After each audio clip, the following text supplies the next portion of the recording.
Te dejaban las puertas abiertas, como No, en plan... mi familia de hecho siempre, con todo el amor del mundo, nunca me ha animado a montar mi propia empresa precisamente porque ellos saben lo duro que es. Que también genera mucha incertidumbre de los precios, es decir, tengo que enviar un presupuesto.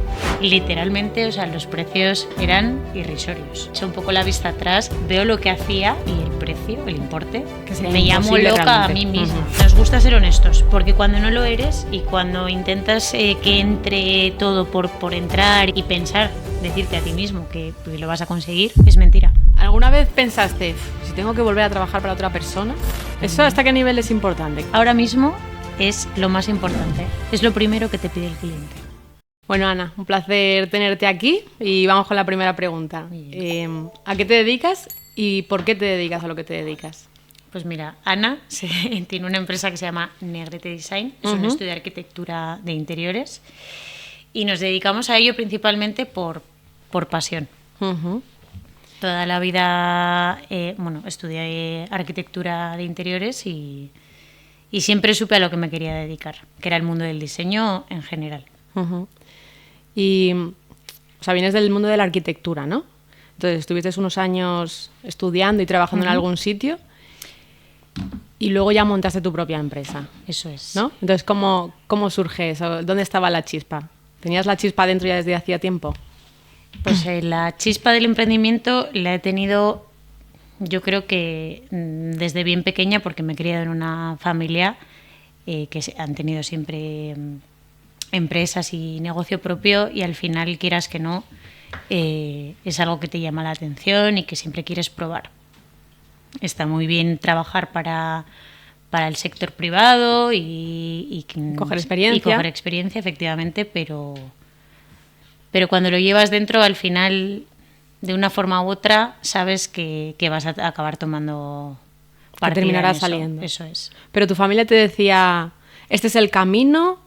¿O te dejaban las puertas abiertas? Como No, en plan... mi familia, de hecho, siempre, con todo el amor del mundo, nunca me ha animado a montar mi propia empresa precisamente porque ellos saben lo duro que es. Buscarte los clientes, no saber si este mes vas a tener... Para pagar, facturar... Para pagar a tus empleados, la oficina, o sea, los problemas que conlleva el mundo en el que trabajamos, o sea, el mundo de la obra es muy complicado y muy complejo, y el mundo del diseño también, porque al final vendes algo que realmente no existe, o sea, va existiendo con el paso del tiempo, pero al principio cuando te contratan no se ve es nada. efímero. Vamos a empezar por ahí, vamos a diferenciar lo que estábamos hablando antes, lo de diseño de interiores, arquitectura, y vamos a ver dónde entras tú y dónde está tu valor, ¿vale? Muy bien. Entonces, bueno, vamos a hacer la puntualización de que Negrete Design es una empresa que se dedica realmente a la arquitectura de interiores, ¿vale? Que no es decoración. Hago esta puntualización porque hay grandes diferencias.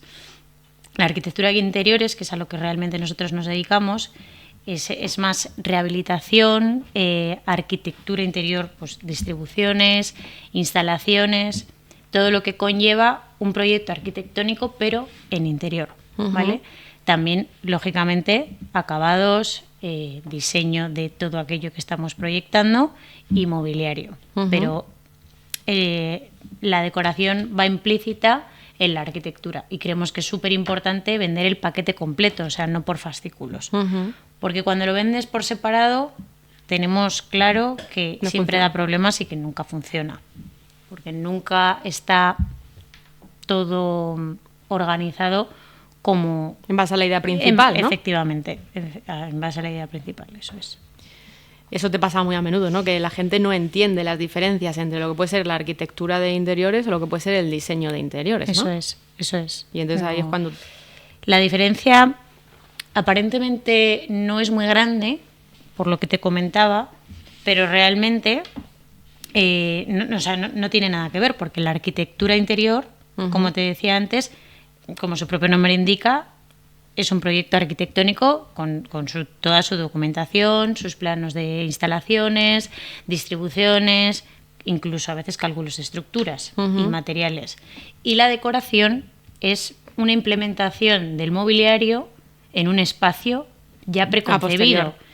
Este espacio preconcebido es lo que te hablo de la arquitectura de interiores. Sí, de que esté unido, pues al final tú naces una idea y después eso es.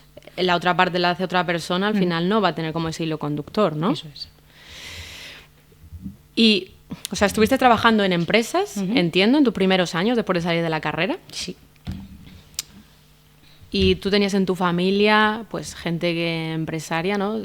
Como que al final siempre tenías ahí esa oportunidad, ¿no? ¿Y cuándo llega ese momento de decir, creo que tengo la experiencia suficiente, me lanzo o cómo fue un poco ese momento? Realmente la forma de, o sea, el nacimiento de Negrete Design fue durante la pandemia. O sea, se podría decir que fue un poco por obligación. Por obligación. Yo me dedicaba al mundo de la arquitectura y del diseño, o sea, ya trabajaba en ello, pero llegó la pandemia y todo colapsó. Entonces hubo que tomar otro tipo de decisiones, porque en ningún caso estaba la opción de quedarse esperando a ver qué iba a pasar. Es verdad que, bueno, en mi caso he tenido mucha suerte porque al final estar bien relacionada, o sea, es un punto a tu favor. El tener contactos. Sí, el tener contactos es en nuestro negocio por lo menos es clave. Que es donde surgió un poco los primeros clientes. Eso es, sí. O sea, al final mis primeros clientes sabían que yo actualmente, o sea, en el momento en el que ellos me llamaban, no estaba dedicada a mi anterior trabajo, por lo tanto, tenían posibilidades de que diseñase para ellos y no como en otras ocasiones que me lo habían pedido, pero que les había rechazado. Les había rechazado porque era inviable. ¿Y cómo fue ese primer momento en el que te ofrecen algo? Ellos ya saben que tú no estás haciendo nada o que estás más parada por el tema de la pandemia y claro, ¿cómo es el momento de valorarlo y decir, venga, que voy para adelante? Pues es un poco inconsciente. O sea, lo hice de manera inconsciente realmente. El coger a mi primer cliente como prueba. O ver qué pasaba. Como prueba y como Ana Negrete sola ante el mundo. Porque al principio era Ana Negrete, luego ya fuimos evolucionando poquito a poquito y se creó Negrete Design. Pero al principio era yo conmigo misma. Y inconsciencia y valentía, sobre todo. Sí, pero yo entiendo que en algún momento se te había pasado por la cabeza el montar algo por tu cuenta, ¿no? Que ahí es cuando la ilusión está a tope, ¿no? Te lo empiezas a imaginar, va a ir bien, tal, ¿no? Y luego ya termina la ilusión y empieza el precipicio. Y lo tienes que poner en papel. Exacto. Todo lo que has comentado. Y el cliente te dice, pues venga, para adelante. Y tú, venga, pues ya no tengo escapatoria, tengo que ir para adelante. Y entonces ese momento que también genera mucha incertidumbre de los precios, es decir, tengo que enviar un presupuesto. ¿Y qué hago? Miro la competencia. ¿Con quién compito, efectivamente? ¿Con quién compito?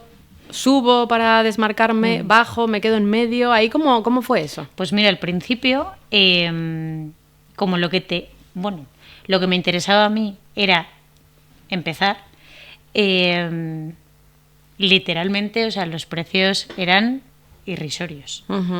Yo lo he hecho un poco la vista atrás y veo lo que hacía, o sea, la envergadura de los proyectos que hacíamos y el precio, el importe, y, o sea, que me llamo loca realmente a mí misma, porque actualmente sería totalmente inviable, o sea, imposible. Ni margen, ni nada, ni beneficio, ni nada. Nada. Y que si había algún problema, te lo comes tú. Claro, que ese es un punto importante. O sea, al principio no había, como me decías tú, había un presupuesto, pero yo nunca llegué a pensar que podrías tener problemas con clientes, impagos de proveedores, desaparición de equipo de obra. Entonces, vas aprendiendo un poco sobre la marcha.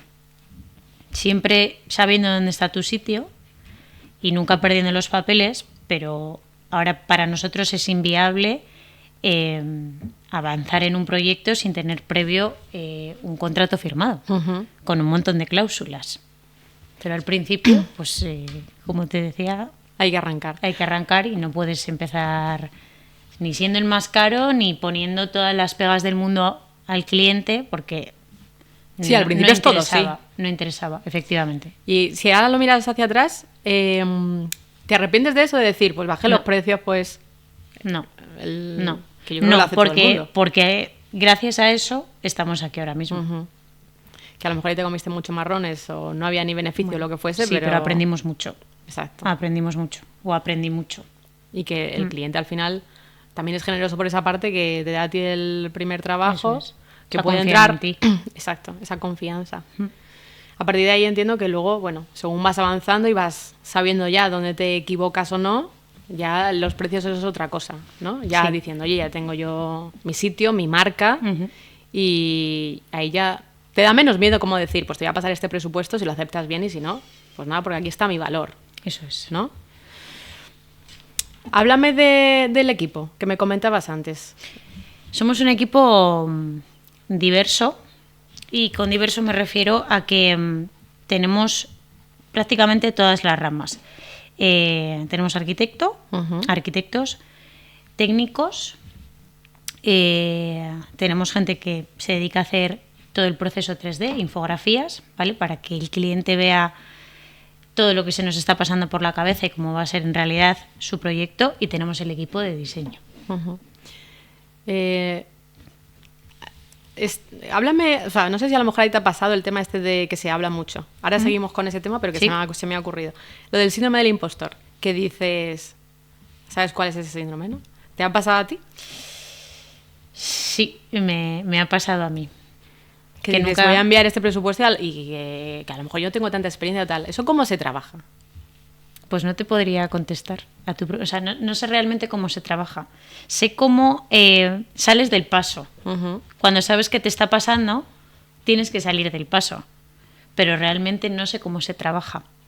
Y no... el saber que estás teniendo ese síndrome. Porque lo sabes. O sea, no sabes muy bien cuál es tu sitio, ni por qué estás haciendo lo que estás haciendo, pero sabes que estás ahí. Y sí, ya no puedes echarte para atrás. Y que ya no te puedes echar para atrás. ¿Y no te ayuda el mirar para atrás y decir, joder, al final he conseguido todo esto, voy pasito a pasito, que nadie me lo ha regalado?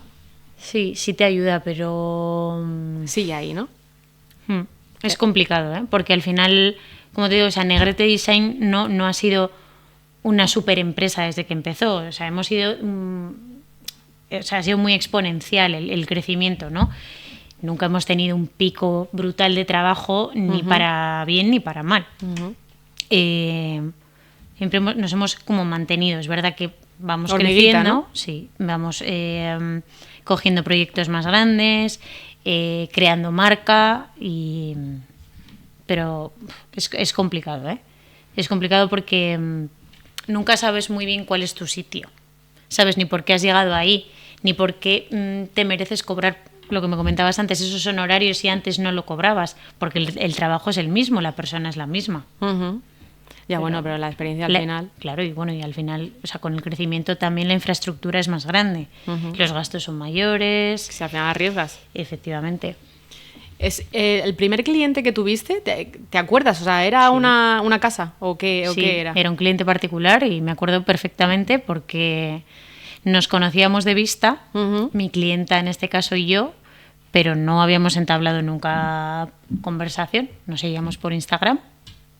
Por lo visto, ella me seguía especialmente a mí. Y nos hicimos muy, muy, muy amigas, muy buenas amigas, después de acabar su proyecto. De hecho, es algo... Es de la parte de mi trabajo, una de las que más me gustan. O sea, que al final hemos hecho como una comunidad muy grande de amigos, ¿no? Y que al principio comenzaron como clientes y ahora es una buena señal. Sí. Si el cliente luego se convierte en tu amigo y sigue siendo tu amigo, es al final compartes mucho con ellos. O sea, horas y horas. ¿Cuánto puede durar un proyecto? Depende. Es incontable. Es incontable. 1 mes, 2 meses, 3 meses. El proyecto como tal, o sea, el proyecto como documentación. O sea, planos, 3Ds, reuniones, selección de material, dirección, o sea, empieza la obra, dirección de obra. Mínimo 2 meses. Mínimo 2 meses todos. Y de 2 meses en adelante depende de la envergadura que tenga el proyecto. También depende si es un local comercial que siempre... Bueno, todo el mundo tiene mucha prisa. Sí, claro, lo quieren para ayer. Lo quieren para antes de ayer, pero en los locales comerciales tienes como más presión. Sí, porque es una marca la que está detrás. Claro, es un local, es una marca que hay detrás y que necesitan abrir cuanto antes. Eso, por ejemplo, es interesante.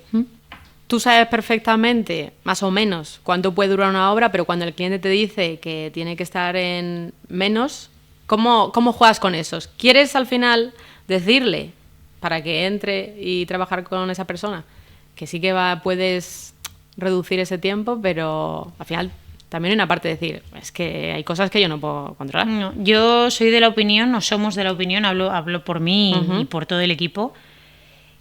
Nos gusta ser honestos, porque cuando no lo eres y cuando intentas que entre todo por entrar y pensar, decirte a ti mismo que lo vas a conseguir, es mentira. O sea, no te sirve de nada porque tiene esa mentirijilla, tiene las patas muy cortas porque, o sea, los tiempos los marca los oficios, me refiero, y cuando ya has hecho muchos proyectos y muchas obras, te lo sabes al dedillo. Más o menos sabes que mínimo de 2-3 meses no vas a tardar. O sea, es inviable, porque además tienes que contar con que va a haber algún retraso, de alguna entrega de material, de que algún oficio se le complica, sí, lo que sea, porque tú al final tienes que explicarle al cliente. Hablamos de un local en este caso, ¿vale? De un proyecto comercial. El cliente al final alquila un local que él ve la envolvente, ¿no? El suelo que tiene actualmente, las paredes, y se empieza a imaginar lo que tú le estás contando, aunque luego se lo plasmes y lo vea. Pero cuando llega el momento real, que es el de hacer la obra, el de hacer la demolición, ver realmente cuáles son las tripas de ese proyecto, qué te vas a encontrar, ese momento en el que de repente encuentras que la estructura está debilitada y hay que reforzarla, que estamos hablando de 20.000 euros más sobre lo presupuestado. ¿Eso cómo lo haces? Que son 20.000 euros que no van a estar en lo que el cliente quiere que su cliente en el acabado. En el acabado, efectivamente. ¿Y eso cómo lo gestionas? Pues se gestiona, es muy complicada la gestión. De hecho, no todo el mundo en el equipo quiere hacer esa gestión. Ya, porque es una labor comercial, ahí ya no eres el superdiseñador ni el superarquitecto, ahí eres el enemigo número 1, ¿sabes? ¿Pero te dejas como una bolsita? ¿O dices, bueno, si surge un imprevisto le tengo que decir al cliente, mira, es el imprevisto y va a costar tanto? Claro, o sea, aquí hablamos de obra, ¿vale? El imprevisto de obra siempre se les dice que puede haber un margen de error de un 10%, pero en contrato siempre ponemos que esto se contabiliza posterior a todas las catas que nosotros consideramos previamente que hay que hacer. Las catas son las comprobaciones de romper techo, romper muros, a ver si ahí te encuentras un pilar, una viga, o en qué estado está la fontanería o la iluminación. O sea, hay un previo aviso. Oye, vamos a hacer estas catas y después se vuelve a valorar a lo mejor alguna cosa. De hecho, se suele ir con el cliente el día de las catas, o sea, se hacen previamente y luego nosotros lo que hacemos es ir con el cliente y decirle, oye, mira, está todo correcto, o aquí nos hemos encontrado tal cosa, se va a hacer una revisión del presupuesto, si estás conforme, continuamos, si no, vemos de qué manera podemos recortar, que casi siempre ya te digo que es en acabados finales, que es una pena, porque realmente es lo que marca la diferencia. O sea, siempre te recortan de los acabados. Casi siempre, sí, porque es el final. Entonces al final siempre llega todo el mundo, llegamos todos muy cansados y con poco dinero. ¿Pero eso no desluce al final tu trabajo? Sí, pero siempre, o sea, sabemos de deslucir el trabajo, sabemos sacarle la parte buena.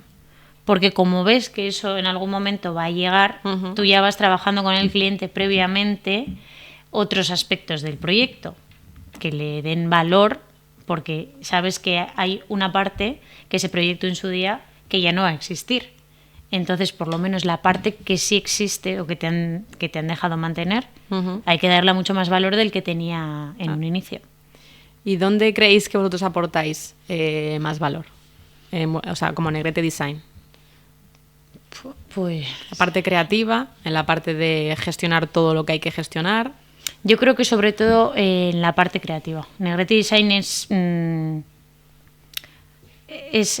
creativo 100%. Me refiero, o sea, no hay ningún proyecto que siga la misma línea, pero todos tienen la misma esencia. Uh-huh. Me da igual que hablemos de local comercial que de vivienda, Una casa, una porque vivienda. al final somos una firma que tiene un estilo y siempre te guías pues, en función de la marca o en función del cliente o de la familia que va a vivir ahí, ¿no? Pero al final el cliente te llama por quién es Negrete Design, por cómo trabaja los materiales, la iluminación, qué estilo tiene, qué colores son recurrentes en la firma, qué acabados, qué materiales. O sea, nos llaman, o sea, ha habido mucha diferencia de las llamadas de cuando empezamos a las llamadas actuales, porque antes nos debíamos mucho al criterio del cliente y ahora el cliente o sea, se debe mucho a la marca, a la firma. Sí, que tiene que también dejaros hacer vuestro trabajo, ¿no? Efectivamente. Pero eso no es fácil nunca. No, que no el es fácil. cliente deposite en ti esa confianza y, oye, déjame hacer. Más que, o sea, puedes decir ciertos aspectos o la esencia que quieres mantener en este espacio, ¿no? Pero al final me has contratado. Pero eso, ¿cómo se hace? Es complicado porque, o sea, en el ámbito residencial es muy difícil.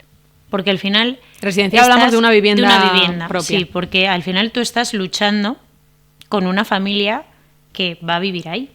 Entonces, ¿dónde está el límite en el que tú les digas cómo tienen que vivir su casa? Porque realmente te están pagando para que, o sea, te están contratando para que tú les digas cómo. Pero hay que tener mucha mano izquierda para decirles cómo sin que ellos se sientan ofendidos. Uh-huh. Entonces ahí hay un rol complicado de entendimiento, de gestionar, de guiar. Sí, pero bueno, al final creo que los proyectos que hacemos dan poco pie a malinterpretaciones, uh-huh. porque hay muchísima documentación, muchos planos y sobre todo el 3D, las infografías que hacemos, que es lo que más quiere el cliente. Es fiel a la realidad, entonces uh-huh. ahí no suele haber pega. O sea, cambiamos colores, cambiamos materiales, bueno, pero... Le envías una infografía, uh-huh. Qué chula, qué bonita, y luego dice, no tengo dinero para tanto, que es lo que me decías, que al final acaban retirando en la parte de acabados. Entonces, o de mobiliario. Entonces ahí, pues... mano izquierda y buscar otras alternativas. Buscar otras alternativas o como te decía antes, darle mucha importancia a cosas que sabemos que sí que van a hacer, uh-huh. O sea, perfeccionar esas cosas para que tengan más empaque uh-huh. Y proponer, en vez de hacerlo de cualquier manera por acabar, o sea, por ponerle el lazo final al proyecto, proponerles seguir con el proyecto durante un tiempo, o sea, que el proyecto siga vivo durante un tiempo para que a ellos les dé tiempo a recuperarse económicamente y ir poniendo esas piezas que, como te decía, cierran el proyecto, o sea, le ponemos el lazo final y lo dejan como debería de estar. Porque hay veces que por falta de presupuesto se quieren poner cosas en nuestros proyectos que se parecen a lo que estaba proyectado, pero no son. Y habitualmente eso nunca funciona. Uh-huh. Pero eso es muy bueno por vuestra parte, decir, oye, mira, para terminar el proyecto regular, os damos un tiempo y buscamos alternativas, ¿no? Y al final creo que por vuestra parte eso el cliente lo tiene que valorar bastante. Sí, lo deberían de valorar. O sea, sí, yo creo que sí que lo valoran. Sí, pero que no en todas las empresas creo que lo hagan.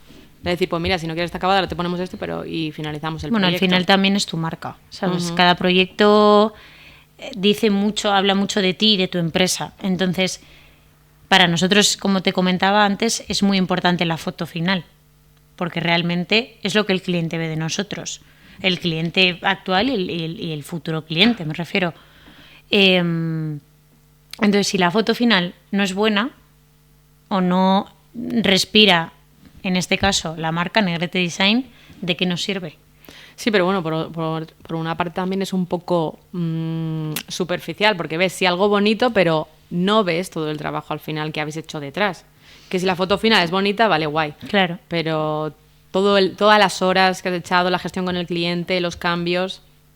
Eso nunca se ve. Eso no se ve. No se ve. De hecho, es un trabajo, o sea, nuestro negocio es bastante ingrato porque y desagradecido, ¿no? O sea, es muy bonito en muchas partes, pero la parte técnica y la parte previa a esa foto final es una locura, porque implica, pues lo que te comentaba, muchísima documentación, muchísimas horas de entendimiento con el cliente, de intentar convencerle de cosas que no le entran que en la se cabeza. niegan, valoración de precios, de materiales. Al final estás vendiendo algo intangible al principio, que luego se hace tangible, pero... Esa intangibilidad que vendéis como Negrete, ¿qué sería? ¿Lifestyle? ¿Sería aspiracional? Aspiracional. Porque al final el cliente que tenéis entiendo que es de un poder adquisitivo medio alto. Medio alto, sí. Porque sí. una persona que no llega a fin de mes no se va a replantear voy a cambiar este espacio si no me entra ni una maleta, ¿no? Claro. Y cuanto más dinero tiene un cliente, menos se deja llevar, en la mayoría de los casos, ¿no? Bueno, tenemos de todo, realmente. A nosotros el cliente que más nos gusta o nos apetece es el cliente que tiene un local comercial, porque te deja crear. Habitualmente juegan con dinero de diversos inversores, ¿vale? No es dinero propio, y hay una ilusión por crear algo súper diferente. Entonces, en este caso, el estudio hace todo el paquete completo, y es un paquete que sabes que va a ser fiel al diseño previo que tú les presentaste. Ahí no va a haber cambios. Cosas de por medio. No. Y el cliente particular es mucho más complicado en ese sentido. Sí, al final si va a vivir ahí, no es lo mismo vivir que trabajar. Eso es. Teniendo en cuenta el mundo en el que estás, ¿cómo se recibe cuando llega una mujer? Tiene que dar órdenes y encima una mujer atractiva. ¿Cómo hay que llegar para que haya respeto? Hay que llegar, lo primero, con mucha educación, pero con pies de plomo. Con pies de plomo. O sea, te tienes que hacer respetar, lamentablemente. Pero es así. Nosotros, yo concretamente en mi inicio, pues entras de muy buen rollo, les invitas a desayunar porque te crees que así vas a hacer equipo, a comer, no pones límites, dejas muchas cosas, o sea, pasas muchas cosas por alto porque no quieres generar mal ambiente en la obra. Te das cuenta al final que eso no funciona. O sea, que tienes que poner plazos, penalizaciones y tener un carácter bastante fuerte y duro para que se sigan las pautas del proyecto y que el proyecto llegue a su fin. Porque si eso no es así, al final el cliente a quien va a reclamar es a ti, no es a la contrata que está gestionando la obra, que somos dos empresas completamente diferentes. Pero al final el jefe de obra o el diseñador o el arquitecto, para el cliente es quien tiene que dirigir ese terreno. Tú llegas allí. Entonces es complicado. Tienes que dar órdenes y te tienes que hacer respetar, porque Sí. si vas en plan, no de colega, pero queriendo ser amable y tal, eso no funciona. No funciona. Cuando al equipo ya lo conoces, o sea, estamos hablando de obra. Cuando al equipo de obra ya lo conoces, es diferente. Porque se trabaja bien con ellos ya saben cómo funcionas tú sabes cuáles son sus virtudes y cuáles son sus defectos y por dónde les tienes que llevar para que la obra llegue a fin. Cuando no conoces al equipo de obra, que este caso también se nos suele dar, es decir, el cliente te contrata a ti como arquitecto, como interiorista, como diseñador, el paquete que quiera coger, pero te trae su propio equipo de obra. Entonces es muy complicado, porque ellos están acostumbrados a trabajar de una manera y tú a que ellos trabajen de otra. No acaban de entender bien tu documentación. Habitualmente te suelen decir a todo que sí. Tú al cliente le transmites o le trasladas tranquilidad, porque aparentemente este equipo te ha dado el visto bueno a todo, y luego vas viendo que la vorágine de la obra es un caos y que no acaba nunca y hay conflicto. Entonces, nosotros sí nos comprometemos a que el proyecto se ejecute de forma real y en plazo y en tiempo y en forma, si lo hacemos con nuestro equipo. Si no es nuestro equipo, pues es mucho más complejo, y por supuesto hay una parte que es la dirección de obra, que es más elevada. Si trabajamos, claro, o sea, si la dirección de obra se trabaja, o sea, si la obra se hace directamente con nuestro equipo, la dirección de obra es mucho más económica que si tenemos que hacerla con un equipo que no conocemos de absolutamente nada. ¿Alguna vez se han extrañado de que de repente llegue una mujer y sea la mujer que... La que manda? ¿Sí? No la que manda, pero que en este caso tú llegas a una obra, te presentan al equipo, si por ejemplo no fuese el tuyo, ¿alguna vez le ha extrañado a alguien que esa función la hicieses tú? No, realmente en mi caso no. En mi caso no. Al final también, o sea, yo creo que los oficios en este caso, que es de quien estamos hablando, la decoración, la arquitectura, el interiorismo, sí lo pueden relacionar bastante con una figura femenina. Entonces, eso yo creo que no les descuadra tanto. Lo que sí les descuadra más es que te pongas o sea, que funciones en un ambiente más técnico. ¿Cuánta cantidad de yeso necesita este revestimiento para que tenga este toque, ¿no? O este punto de luz tiene que estar conmutado. Bueno, o sea, aspectos técnicos que les sorprenden, incluso te dicen muchas veces, déjame hacer, que sé más que tú. Ya. Aparte, típica, ¿no? Pues bueno, sí, pero ya yo creo que tampoco por mujer, que también, pero que se da por hecho la parte bonita. Sí. Va a venir una mujer a darle su toque. Sí. Y luego a lo mejor en la parte más técnica, pues a lo mejor se extraña más. Luego, a la hora de contratar el equipo, ¿cómo hacéis? O sea, porque al final el equipo, y equivocarse cuando vas a contratar es es muy fácil equivocarse. Muchas veces te deja guía por un feeling, que luego ese feeling falla, el currículum es súper bueno. Ahí como... Pero te refieres a... Contratar a tu propio equipo, al equipo de diseño. Te dejas llevar... O el equipo que hayas contratado. Te dejas llevar por la primera imagen, yo creo. Un poco por lo que te transmiten, ¿no? Negrete Design es bastante... o sea, somos un equipo bastante abierto, me refiero. O sea, no encasillamos a la persona a la que vamos a contratar. Ya te digo que somos muy variopintos en cuanto a edades, estética, etcétera. Pero es verdad que yo sí busco que todos tengan como esas ganas, ese arranque y esa valentía con la que yo empecé. Porque son muchas horas y son muchos palos y hay que tener sobre todo ganas de trabajar y de crear y de intentar día a día ser los mejores. O sea, no estancarnos y quedarnos en una marca que no evoluciona, porque Negrete Design evoluciona día a día en función del cliente que tenga. ¿Te pasa que a veces te piden a ti? Quiero hablar directamente con Ana. Sí, de hecho es un problema que no sabemos muy bien cómo gestionar, porque el cliente la empresa al final, bueno, lleva mi apellido, ahora ya no lleva mi nombre, pero el cliente te quiere a ti. Y cuando hay problemas, te quiere a ti. Cuando hay decisiones que tomar importantes, también te requiere a ti. Te llaman por teléfono a ti. Entonces, es muy complicado de gestionar sin quedar mal contigo, o sea, con el cliente, ni sentirte mal contigo mismo.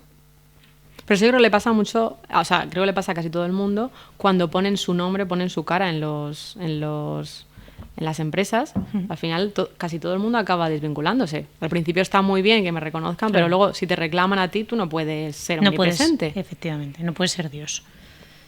No puedes. Pero es complicado también haber creado la marca con tu imagen y desvincularte de esa imagen o de esa marca, porque es como la evolución de lo que en un día, de lo que en un inicio surgió. Entonces, ¿dónde está Ana Negrete? Es muy complicado. Es verdad que el equipo que tenemos cada día funciona mejor y el cliente ya no me echa tanto de menos a mí. Bueno, porque son muy buenos profesionales. Entonces... Sí, pero también a ese profesional que tú tienes también, si él está haciendo trabajo y de repente dice, no, es que quiero hablar con Ana, eso también fastidia. Sí. Porque al final es, oye, está bien. ¿Dónde está mi valía? Claro. Sí. Entonces, ¿eso cómo se gestiona con el equipo? Oye, si pasa esto, no es tanto por vosotros o ¿hay algún tipo de conversación? Realmente, las conversaciones con el cliente, aunque te parezca mentira, casi siempre las suelo tener yo. O sea, el contacto con el cliente soy yo y el equipo está para trabajar y generar documentación. Sí que tengo equipo que lleva directamente a algún cliente, pero en alguna parte de esa ecuación siempre aparezco yo. Entonces no se da tanto ese punto de que nuestro equipo se sienta ofendido porque el cliente prefiere hablar con la dirección que con el que lleva en este caso el proyecto. Y hablando un poco de momentos difíciles, o sea, en los momentos difíciles sobre todo, que entiendo que eran más al principio, ¿eso cómo lo gestionabas? De decir, no sé si salgo de aquí, necesito un cliente ya, no tengo clientes. ¿Alguna vez pensaste, si tengo que volver a trabajar para otra persona? Sí, lo he pensado. Claro, después de ya haber mandado tú, volver a que te... Creo que tiene que ser muy complicado. De hecho, es un pensamiento que de vez en cuando te pasa por la cabeza. Se me pasa por la cabeza, pero no tanto porque me dé miedo no tener clientes el mes que viene o no tener proyectos, sino porque a veces estás tan saturado de proyectos, de problemas, que piensas, ¿y si lo dejo todo y vuelvo a donde estaba antes? Porque siempre piensas, qué bien vivía antes, que me iba a mi casa y no tenía ningún problema. Pero realmente, si soy honesta conmigo misma, yo en todos los trabajos en los que he estado, no sé si por ambición o porque me encantaba lo que hacía, nunca he sido un empleado más al uso. O sea, no se me caía el boli a las 5 de la tarde y chao, chao. O sea, siempre te quedabas hasta la hora que hiciese falta, cogías el teléfono y lo recalcabas, llamadme si hay algún problema, que estoy disponible cuando lo necesitéis, porque al final la arquitectura y el diseño, o sea, cuando te dedicas a obra, siempre hay prisas y siempre hay problemas. Entonces siempre tiene que haber alguien que esté dispuesto a resolver en cualquier momento esa duda, ese problema o esa visita que es necesaria hacer para dilucidar lo que está pasando. O sea, tú si te hubieses quedado siendo empleada en una empresa, ¿crees que te habrías desarrollado hasta tu máximo potencial? ¿Crees que habrías tenido esa oportunidad?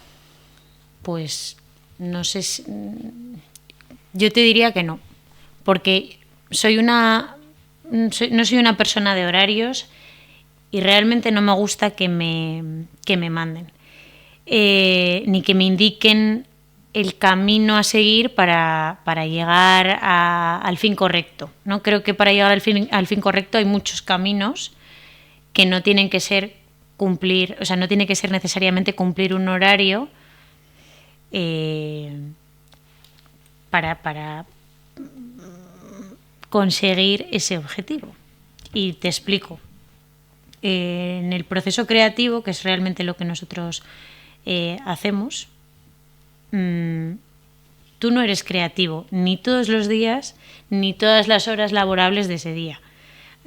Tú puedes ser muy creativo por la noche, o sea, de repente estás viendo una serie o estás cenando, te has ido a un restaurante y de repente se te ocurre que algo que has visto puede ir para este proyecto, y te vas a casa y rápido lo transcribes, lo pasas a plano o buscas el material para que no se te olvide el día siguiente. O sea, te haces como una composición de lugar y igual eres súper productivo por la noche, por la tarde, por el día, pero nadie es súper creativo en un horario laboral concreto todos los días.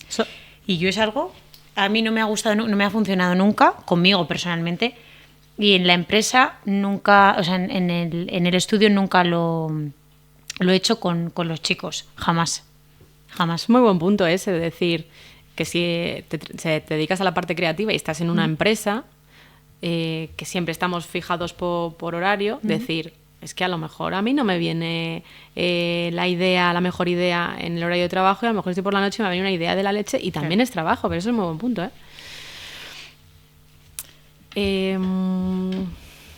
Hablando de los clientes, a día de hoy todos los clientes que tienes han sido por boca a boca, o sea, la gran mayoría sí. Terminas un proyecto y al final te está generando más clientes, ¿no? Bueno, boca a boca, si se puede considerar boca a boca también Instagram, que es una plataforma que a nosotros nos ha ayudado muchísimo, sí. O sea, ¿cómo utilizáis vosotros la parte de redes?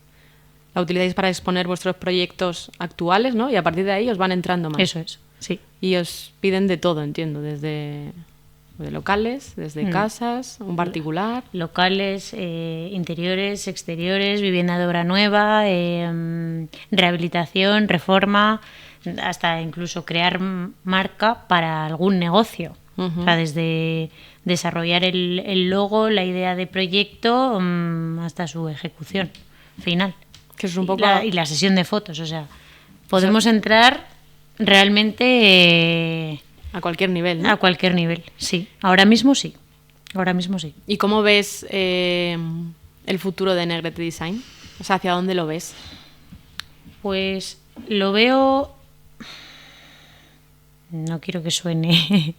no tiene que sonar como tú lo digas. Muy ostentoso, pero a ver, lo veo que va... o sea, actualmente estamos creciendo bastante. Nos estamos enfocando mucho más o sea, nos estamos desvinculando más de vivienda, de cliente particular, y nos estamos enfocando más a negocios, a creación o sea, a crear imagen para empresas, desarrollo de oficinas, locales, bares, centros de estética. Pero siempre con un punto de hacer las cosas diferente, ¿no?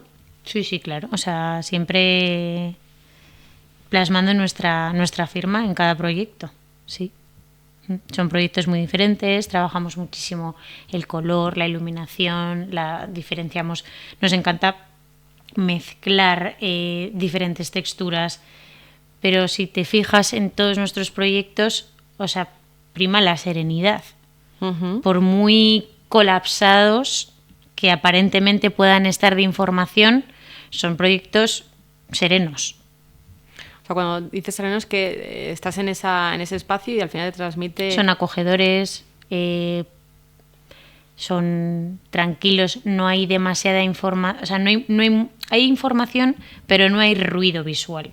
O sea, todo hay que saber cómo tienen que convivir toda esa información para que funcione bien, para que llame la atención, pero que no sea algo pedante ni que se pase rápido de moda. O sea, hay que trabajar muy muy bien el concepto previo antes de plasmar el proyecto, porque tienes que tener un montón de cosas en cuenta para que ese local sea llamativo, sea muy instagrameable. ¿Eso hasta qué nivel es importante? Ahora mismo es lo más importante. Es lo primero que te pide el cliente. Que necesitan en el local un corner. Que la gente le haga foto. Sí, que la gente, o sea, que la gente solamente vaya a ese local en primera instancia porque quieren hacerse la foto. Luego ya que prueben la comida, lo que sea. Comida o el ejercicio que proponen, o la técnica. Sí, lo que vendan, pero que haya un rincón con un jardín vertical y un neón o algo. Sí, bueno, nosotros sí. Es lo primero que me imagino. Sí. Pero que puede ser cualquier cosa que Eso haya. es. ¿Y eso hasta qué punto? Joder, porque al final te está diciendo el cliente un rincón muy importante, pero al final a lo mejor Claro, es que un tiene local que de ser- 100 metros. Efectivamente, pero es que tiene, o sea, si el rincón es importante, el rincón tiene que ser el resultado de algo. Me refiero, o sea, no puede ser un rincón que no tenga absolutamente nada que ver con el resto del local ni con el resto de la marca. O sea, tiene que ser una continuación o un previo a algo que va a pasar después o que al final en ese rincón ya vas saboreando un poco lo que va a pasar y qué rincón te vas a encontrar. O sea, no pueden ser cosas espontáneas que sucedan. Y que no tengan nada que ver con el resto. Eso es, eso es. Entonces, todo ese proceso, que es el proceso creativo, el proceso de contarle al cliente cómo se van cómo va a funcionar su local, cómo va a vivir, cómo se van a generar esas distribuciones, esos ambientes, con la luz, con las sensaciones, con las texturas, o sea, es un proceso bastante complejo. Y realmente es eso a lo que nos dedicamos. Luego se pone en práctica, se dirige la obra y se hace realidad. Pero el previo, que era lo que te decía que es lo intangible, todo esto que te estoy contando ahora, es muy complicado de contar. Sí, de venderlo. De vender, de hacerte entender, de que el cliente muchas veces te puede entender, pero se puede estar imaginando otra cosa. Entonces es muy importante también la cantidad de documentación que generamos para que el cliente, en este caso, Claro. sepa... Que cuando empiezas la demolición... Eso es, sepa a qué se atiene.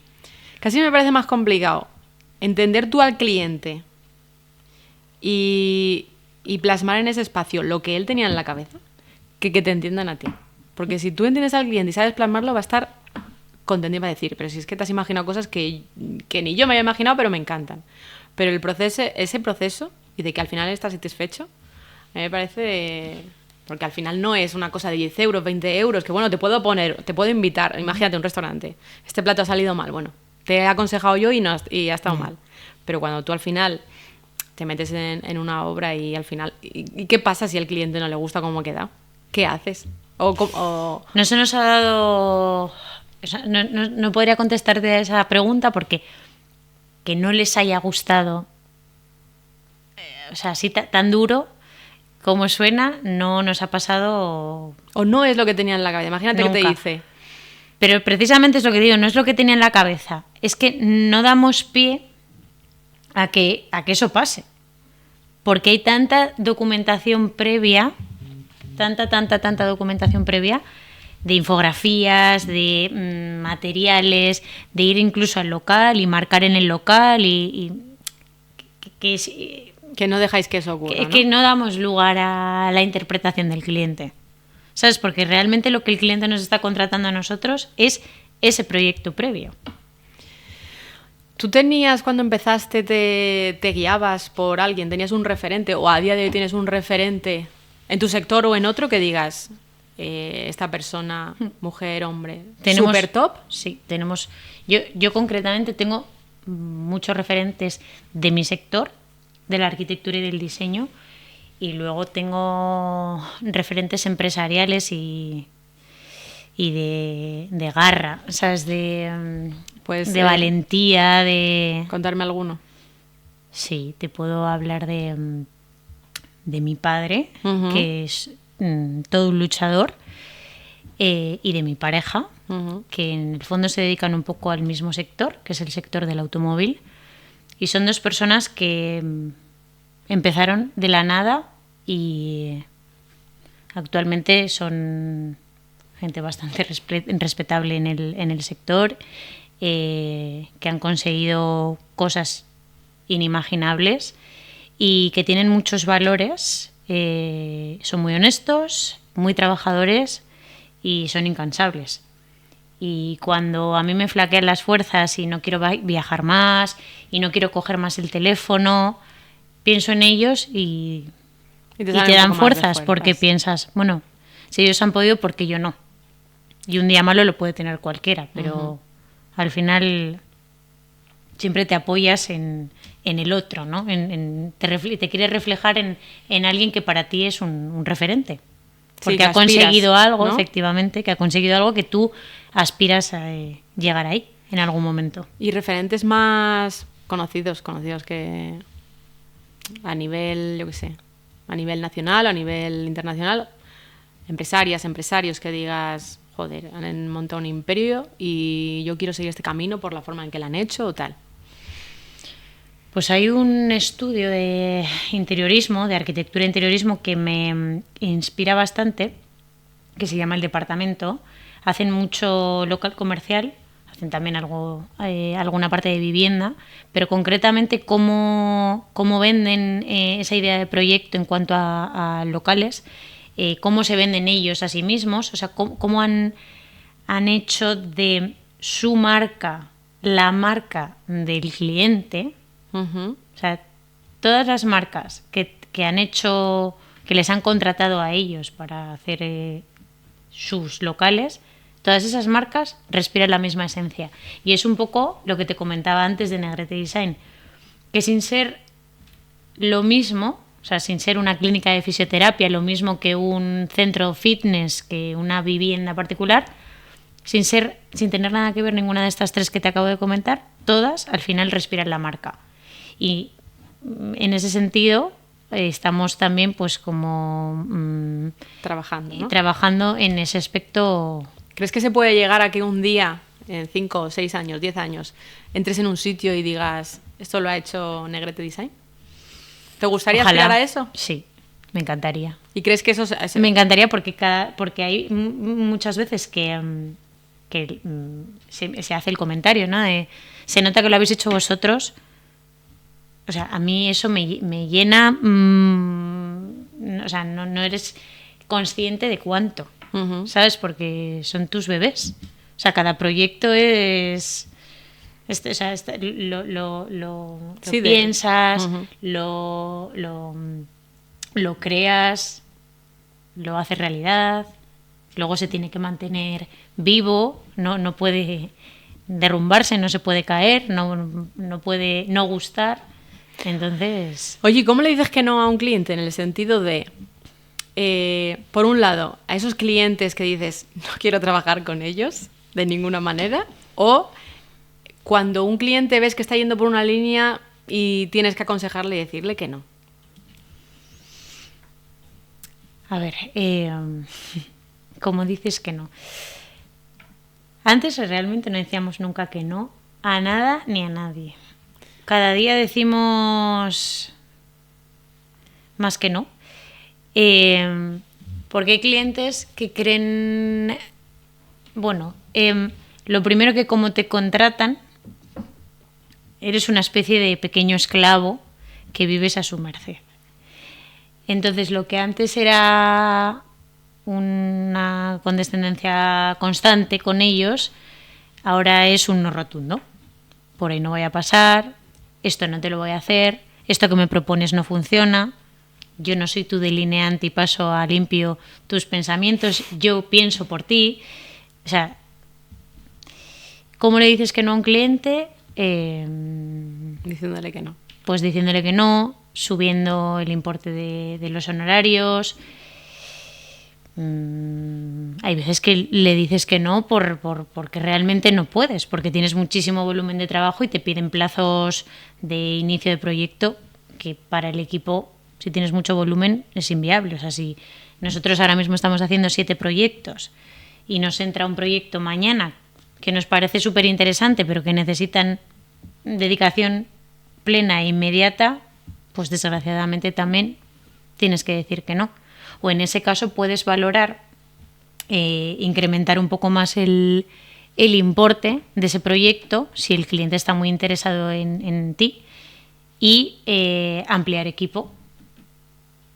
Entonces, bueno, se puede decir o que no de muchas formas o que sí de muchas formas. O sea, depende de lo interesante que sea para nosotros también el proyecto. Uh-huh. Hablando del tema de los precios, uh-huh. que ahora ya no me acuerdo si lo hemos hablado antes de empezar el podcast o después, que ha sido cuando al principio tirabas los precios, como cualquiera cuando estaba empezando, para decir que sí, para que entre, y luego ya dices... Hasta aquí. ¿Cómo podía hacer eso si ni siquiera podía ganar, ¿no? Pero, ¿cómo a una persona que está empezando y que se dedica un poco a lo tuyo, qué orientación le das para que ponga los precios? ¿Competencia, subir, bajar, medio? No, yo el consejo que le daría es que sea diferente, que se diferencie de los demás por imagen, no por precio. Porque, sinceramente, creo que alguien que te discute tu precio constantemente, tus honorarios, ese alguien no es tu cliente. Ni tú eres su profesional. Porque si viene por precio... Claro. O sea, es un mundo en el que nosotros trabajamos, o al que nosotros nos dedicamos, que tú le tienes que gustar a la gente, igual que la gente te tiene que gustar a ti. Porque si hay una buena conexión, el funcionamiento o sea, el proceso de ese proyecto va a ser bueno. Si tú desde el principio no tienes feeling con el cliente ni el cliente contigo, no os entendéis por precio, en este caso, que vas a generar un conflicto y ya va a haber ahí un mal rollo, la creatividad, que soy muy pesada con esto, pero es que es cierto, no va a fluir.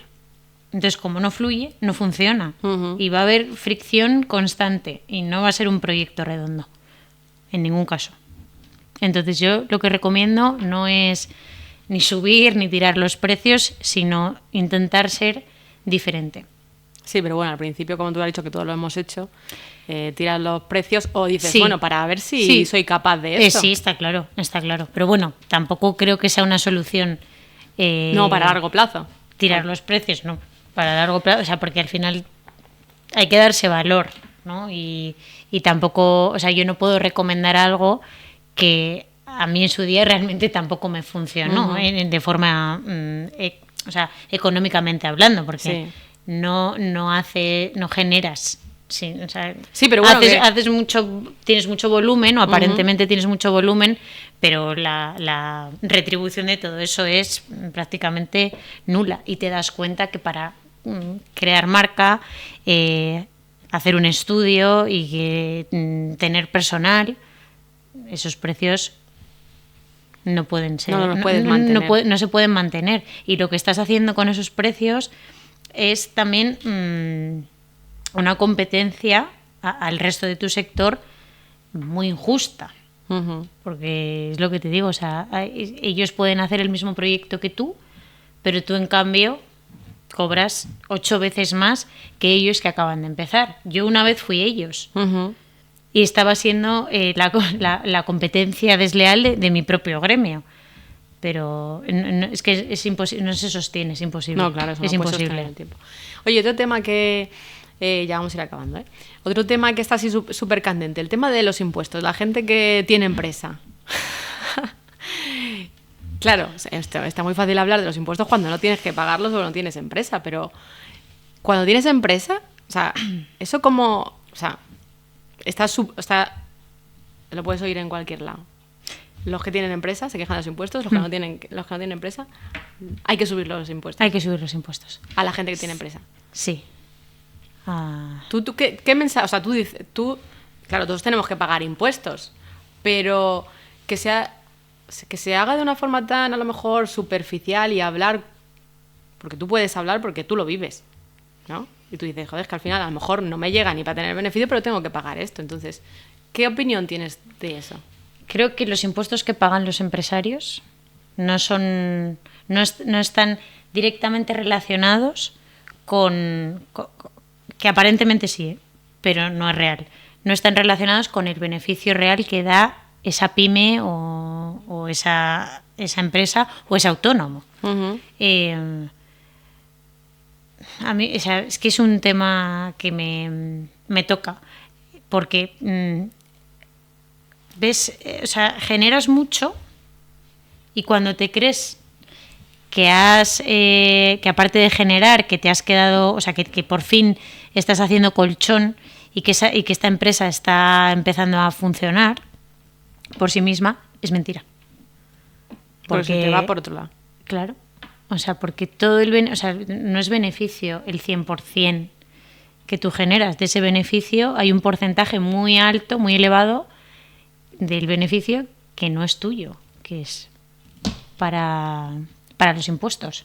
Cuando tú ya vas pagando impuestos trimestralmente o mensualmente, un poco en el punto en el que estés, tú siempre estás pagando impuestos. Uh-huh. Lo que yo no puedo entender ganes más o ganes menos. Es que de tu beneficio final, posterior a haber estado pagando impuestos, es decir, haber estado contribuyendo entonces en el sistema mensualmente o trimestralmente, de tus beneficios tengas también que pagar por tener beneficios o por no tenerlos.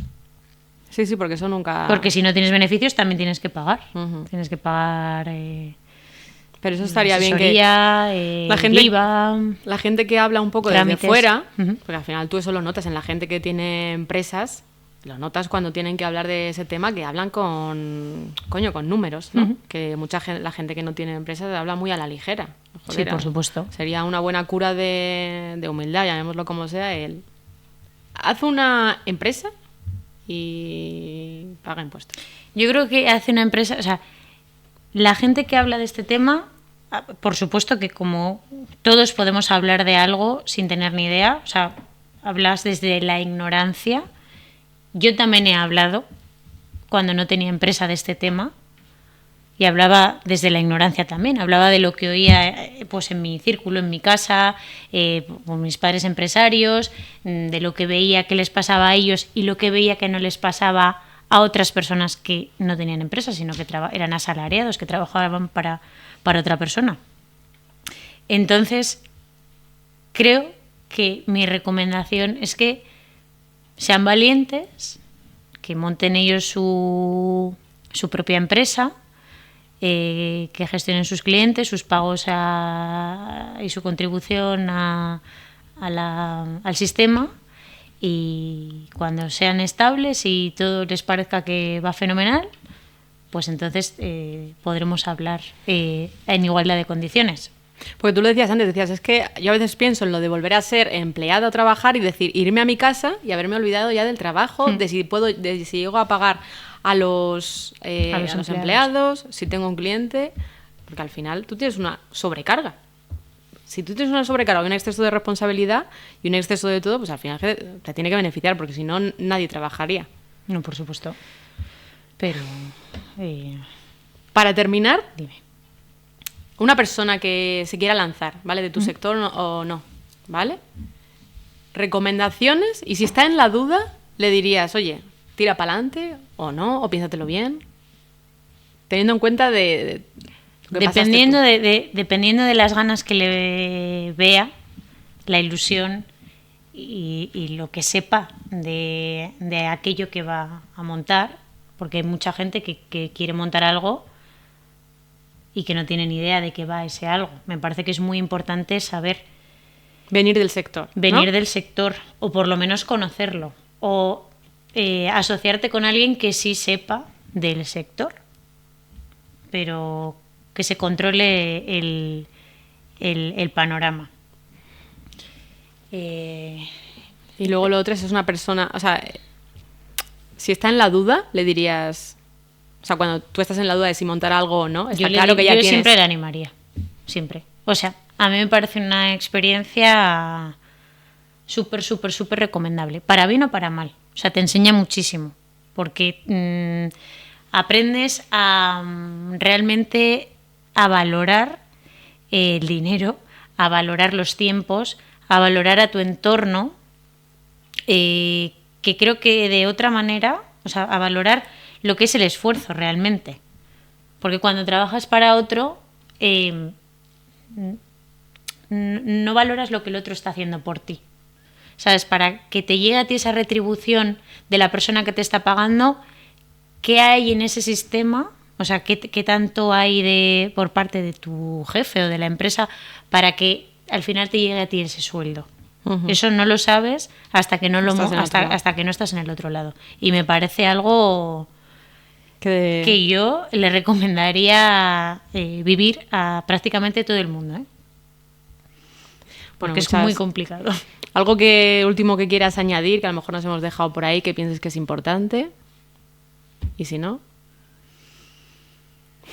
Ahora mismo creo que hemos hablado bastante. Pues muchas gracias por estar aquí. Gracias a vosotros. Y nada, espero que vuelvas dentro de 5 años y Ana Negrete vaya como un cohete. Sí, ojalá. Muchas gracias.